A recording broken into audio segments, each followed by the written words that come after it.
Welcome to day 97 of mini vlog series. காலையில் ஏர்லியாகவே எழுந்திரிச்சாச்சு. இன்றைக்கி கொஞ்சம் ஒர்க் அதிகம் வீட்டில். ஸோ எல்லா வேலையும் ஒன்று ஒன்றா பார்க்கணும்னு சொல்லிட்டு காலையிலேயே ஒரு ட்ரிங்க்கை ரெடி பண்ணி குடிச்சிட்டு அப்படியே பிரேக்ஃபாஸ்ட் ஒர்க்கும் ஸ்டார்ட் பண்ணியாச்சு. அடைக்கு தான் ஊற வச்சிருந்தேன். சூப்பராக டேஸ்டியான அடை செஞ்சாச்சு. இதோட ரெசிபி நான் கூடிய சீக்கிரம் அப்லோட் பண்ணுறேன். கண்டிப்பாக செக் பண்ணி பாருங்கள். ஒரு ப்ளஸ் சைஸ் பர்சனாக இருக்கிறதுனாலேயே நம்ம நிறைய கமெண்ட்ஸை ஃபேஸ் பண்ணிக்கிட்டே இருப்போம். பீப்புள் நம்மளை ஈஸியாக ஜட்ஜ் பண்ணிடுவாங்க. அதில் மெயினாக பண்ணுற ஜட்ஜ்மெண்ட் எதுனா, இவ குண்டா இருக்கா, கண்டிப்பாக வேலையெல்லாம் செய்ய மாட்டா அப்படிங்கிறது தான்.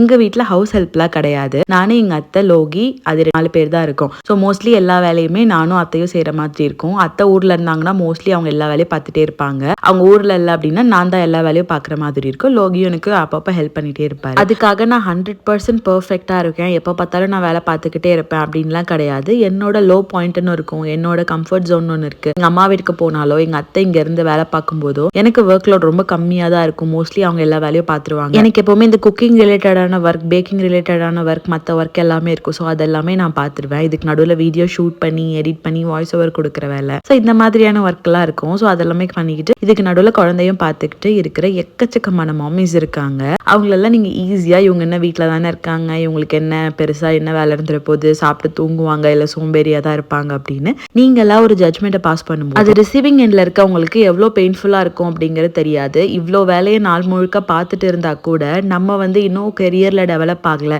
இல்லை நம்ம கெரியரில் என்ன பண்ண போகிறோம்னு சொல்லி எப்போவுமே ஒரு இன்செக்யூரிட்டியோடய வாழ்ந்துக்கிட்டு இவ்வளோ வேலையும் பார்த்துக்கிட்டு இவ்வளோத்தையும் பேலன்ஸ் பண்ணிக்கிட்டு இருக்க ஒவ்வொரு மதருக்கும் நீங்கள் பாராட்டலைனா கூட பரவாயில்ல, முடிஞ்ச அளவுக்கு அவங்கள டிஸ்கரேஜ் பண்ணாமல் இல்லை அவங்கள ரொம்ப லிட்டலாக ஃபீல் பண்ண வைக்காமல் இருந்தாலே போதும். நீங்கள் அவங்களுக்கு பண்ணுற பெரிய ஹெல்ப்பாக இருக்கும். Like I always say, happy mother happy baby. அம்மா ஹாப்பியாக இருக்கும்போது தான் குழந்தைங்களும் வீட்டில் ஹாப்பியாக இருப்பாங்க. ஸோ முடிஞ்ச அளவுக்கு அவங்களோட அம்மாக்களை ஹாப்பியாக வச்சுக்கோங்க. இதே மாதிரி இன்னொரு மினி விலாகில் பார்க்கலாம். ஹாப்பி மாமி ஹாப்பி பேபி, பாய்.